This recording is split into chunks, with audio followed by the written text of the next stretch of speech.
One of the reasons for doing this is obviously Gabriel Jesus' not only his performance for at Bournemouth yesterday, but his performance overall since joining Arsenal.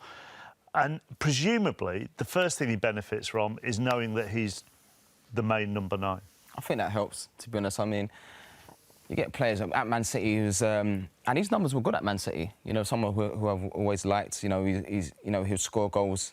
But I think it was a situation where even if he played and scored or hadn't scored, you know, he knew he probably wasn't going to start the next game with Sergio Aguero. The fact that he's gone into Arsenal, he's the main man. You know, the performance yesterday was fantastic. Everything he did in the game, you know, he was strong when the ball came up to him. You know, he was unlucky. You know, the goal that he scored was offside. Everything he did, you know, his whole round play was brilliant. So the fact that now he knows there's no pressure on him to score because he knows he'll play the next game. He can relax and play. And you see pre-season, the goals that he scored pre-season, and obviously, you know, he brought that into the season. But he's someone that's a top player and a top signing for Arsenal. Game changer for Arsenal.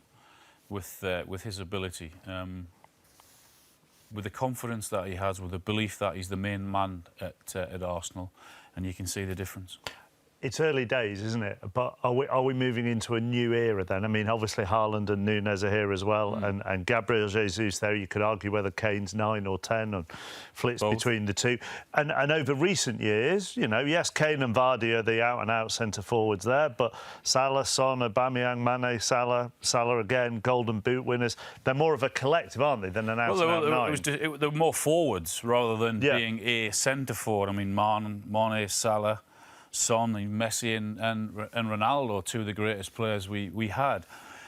So the numbers had decreased in terms of the number 9. They'd never gone away. I mean, we had Lewandowski, you mentioned Kane, 9 or 10 he can play. He's that good. But with these guys coming in again, Haaland and Núñez at Liverpool, yeah, the number 9 is on its way back, and long may that continue. Yeah, I mean, you speak about obviously the Haalands and you know, Kane obviously, you know, 9 and a 10, you know. I mean, from when he first started to be like a focal point, and now that number 9 to adapt his game and become that number 10, you know, and the amount of assists he gets as well.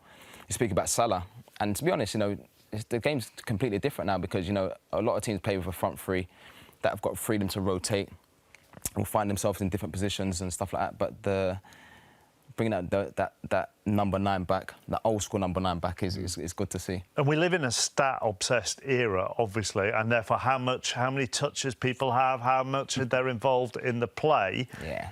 I mean, you're on this stat, Jermain. Right? Yeah. You're you know, 20 touches less than Salah every 90 minutes. But that isn't going to bother you, is it, if you put the ball in the back of the net? Yeah, it's something that never used to bother me, to be honest. I remember I played with players that, you know, even times in games where I remember getting frustrated and I was trying to come into pockets where I can get more touches. And I've played midfielders when they've just gone to me, no, go away. Just stay there. Stay up there where you're going to get your goals. We'll do this.